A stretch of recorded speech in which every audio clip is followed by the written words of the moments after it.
Good morning students. तत्पुरुष समास के दो मुख्य भेद हैं, कर्मधारय और द्विगु। पहले कर्मधारय को हम देखेंगे, उसके भी दो भेद है, विशेषण विशेष्य, उपमान उपमेय। विग्रह करने पर दोनों पदों में एक ही विभक्ति तथा वचन होता है, यानी कि एक समान विभक्ति और वचन होता है। जैसे महान पुरुष है, महापुरुष है। जब समस्त पद करेंगे तो महान के स्थान पर महाशब्द हो जाएगा। उदारः जनः, उदार जन है। निर्मलम जलम, निर्मल जलम। वृद्धः शृगालः, वृद्ध शृगाल है। नीलम उत्पलम, नीलोत्पलम। यहाँ ओ होना चाहिए था, वो गलती से छूट गया है, ऊ हो।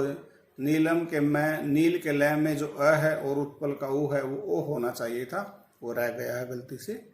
आगे देखेंगे इसका दूसरा भेद। लता की तरह, ध्यान से देना, लता की तरह है, कमला की तरह है, इसलिए कमला, लता कमला की तरह है। कमला की तरह है इसलिए कमला जो है वो उपमान है और लता जो है वो उपमेय है। फिर देखना, लता कमला की तरह है, यानी कि लता कमला जैसी है। यहाँ कमला की तरह है इसलिए कमला जिसकी तरह है, जिसके जैसा है वो क्या होगा, उपमान, और जो है वो होगा उपमेय। उदाहरण देखेंगे, घन एवं श्याम है, बादल के समान सांवला, तो घन श्याम है। सिंह इव पुरुष है, सिंह पुरुष है, यानी कि शेर के समान बहादुर पुरुष। ये ध्यान रखना, इव जो शब्द है जिससे तुलना की गई है, इव शब्द उसके साथ जुड़ेगा। मृगी इव चपला, मृगी चपला। मृगी होता है हिरणी, मादा हिरण को कहते हैं, उसके समान चंचल। दुग्धम इव धवलम, दुग्ध धवलम। कमले इव नयने, कमल नयने, यानी कि कमल के समान नयन। क्योंकि नयन द्विवचन है इसलिए नयने शब्द का प्रयोग यहाँ पर दिया गया है। इसका दूसरा भेद देखेंगे, द्विगु। द्विगु में पहला पद संख्यावाची होगा और जब उसको समस्त पद करेंगे तो नपुंसकलिंग एक वचन हो जाएगा। जैसे त्रयाणाम भुवनानाम समाहार है, त्रिभुवनम।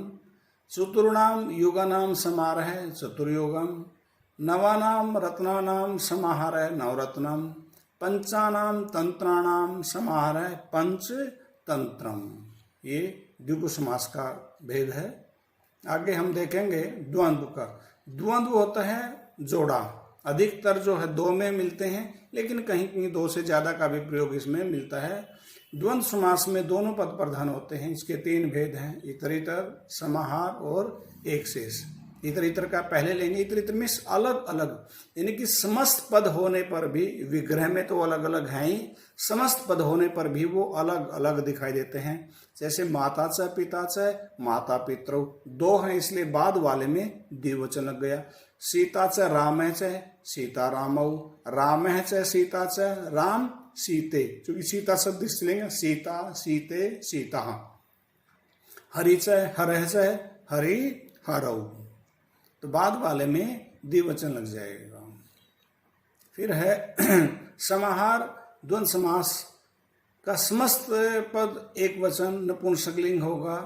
जैसे समाहार का चरः च अचरः च, एतयो समाहार है। चर और अचर इन दोनों का समाहार में समूह चराचरम।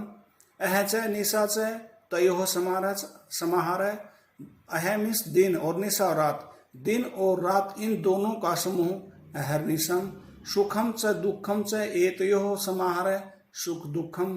पाणी च पादौ च, एतेषाम समाहार है। चूंकि दो पैर दो हाथ बहुवचन हो गए, तेषाम इसलिए बहुवचन का प्रयोग किया गया, पाणी पादौ। शीतम च उष्णम च, ठंडा और गर्म, अनयो समाहार है, इन दोनों का शीतोष्णम हो जाएगा।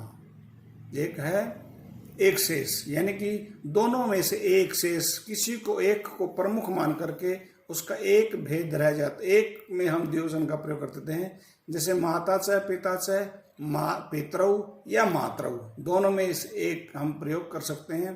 भ्राता च भगिनी च, भ्रातरौ।